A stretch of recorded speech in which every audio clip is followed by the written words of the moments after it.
The Fisher's Net. In a small village nestled beside a shimmering lake, there lived a boy named Kai and his father, a respected fisherman. On a bright spring morning, Kai's father decided it was time for his son to learn the ancient art of fishing. "Today, my son," he said, placing a hand on Kai's shoulder, "you will learn to catch your own food. Take this twine and weave yourself a net, then try your luck at the lake." Kai, eager to please his father and quiet his growling stomach, took the twine and quickly fashioned a net. His hungry fingers worked hastily, leaving large gaps between the knots. Satisfied with his creation, he hurried to the lake, cast his net into the cool waters, and waited.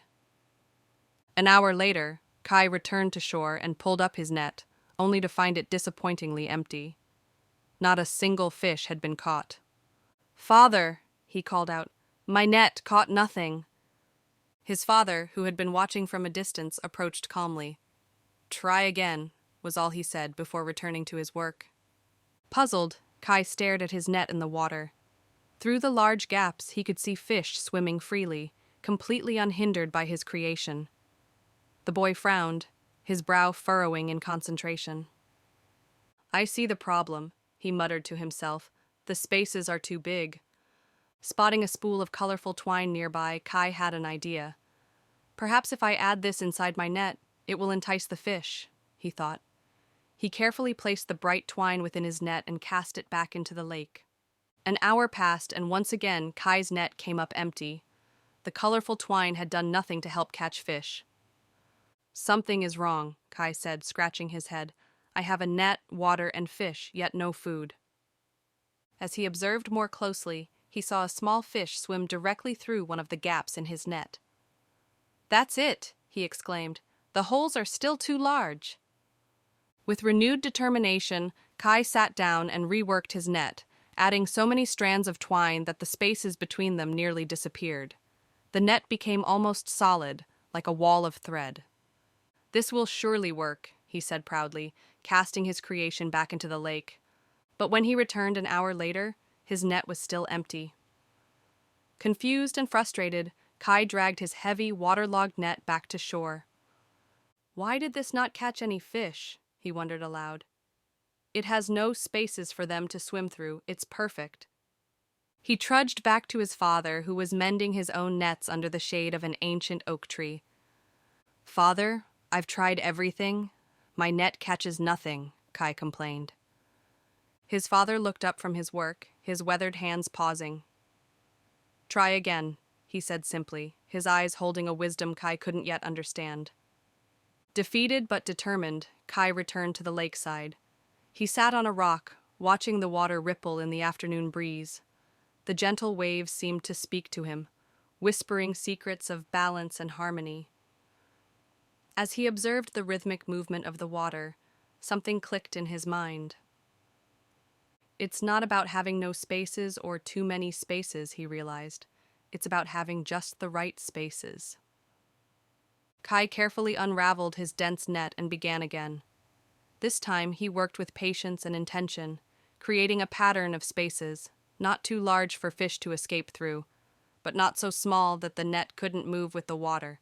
His fingers danced with the twine, finding a perfect harmony between openness and structure. When he finished, he cast his new creation into the lake with quiet confidence. While waiting, he collected firewood and prepared a cooking spot, somehow knowing his efforts would be rewarded this time. An hour later, Kai pulled up his net and beamed with joy. A collection of silver fish wriggled within the perfectly spaced mesh.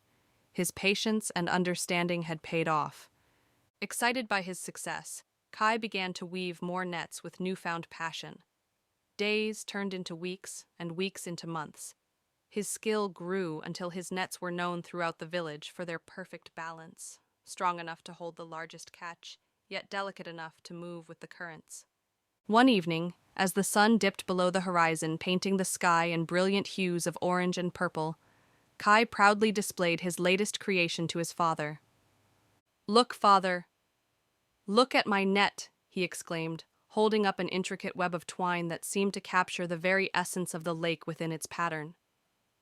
His father gazed at the net, but his eyes seemed to see beyond it, In the complex weaving, he saw not just a fishing tool, but a reflection of the world itself. The perfect balance of space and structure, freedom and boundary, giving and taking.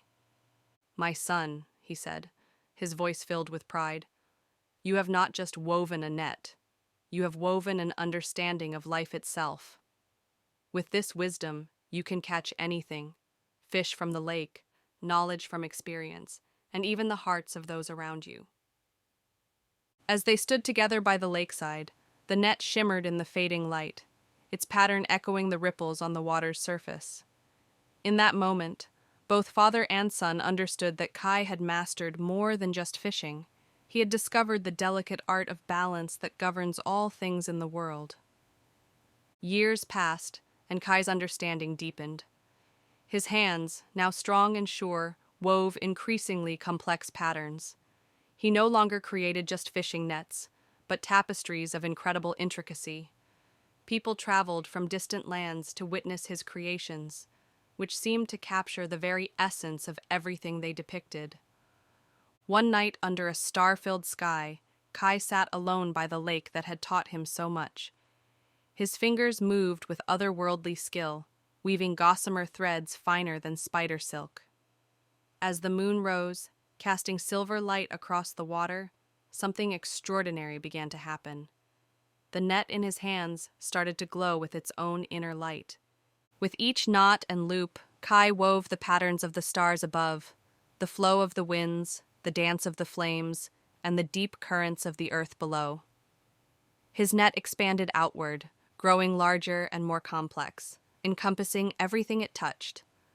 His father, now elderly but still keen-eyed, emerged from their home and watched in awe as his son's creation expanded upward and outward, reaching toward the heavens.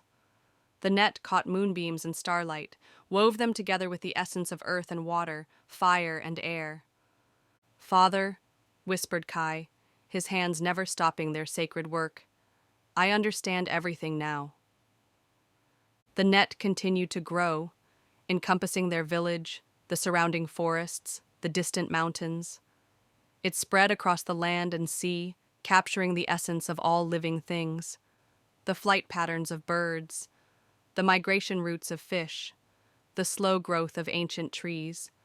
It stretched upward to weave in the patterns of clouds, the paths of lightning, the orbits of the moon and stars. By dawn, Kai had woven the entire universe into his net, planets and stars, light and darkness, past and future, dreams and reality. All existence caught and held in perfect balance within his creation. The world itself had become his masterpiece, every atom and emptiness a deliberate part of the pattern. "Look, Father," Kai said softly as the first light of day touched his completed work. "With the right spaces and connections, my net can catch anything, even the universe itself." His father nodded, a single tear trailing down his weathered cheek. For in his son's ultimate creation, he recognized the greatest truth of all, that everything in existence is connected by invisible threads, held together in a delicate balance of fullness and emptiness, just like the perfect fisher's net. And that is why, when you look closely at the fabric of reality itself, you might glimpse the ancient pattern of Kai's net, still holding our world together, catching and releasing the flow of all things in its perfect, eternal weave.